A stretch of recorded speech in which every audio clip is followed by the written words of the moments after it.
দেখো সকাল সকাল রান্না বসিয়ে দিয়েছি। কিছু রান্না হচ্ছে দেখো, আজকে যেহেতু শনিবার তাই নিরামিষ। এই দেখো এটা হচ্ছে বড়া ভেজে রেখেছি, আলু দিয়ে বড়া দিয়ে রসা, মোচার বড়া, এটা মোচা আর ছোলার ডাল পেস্ট করা। এদিকে আলু বানানো আছে আর এদিকে সোয়াবিন ভেজানো আছে। এই যে পটল দিয়ে রান্না হবে, আলু পটল আর সোয়াবিন। ডাল হবে।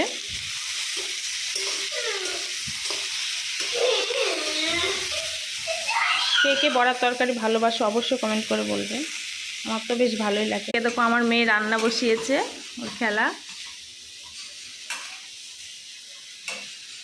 দেখো ও রান্না শুরু করে দিয়েছে।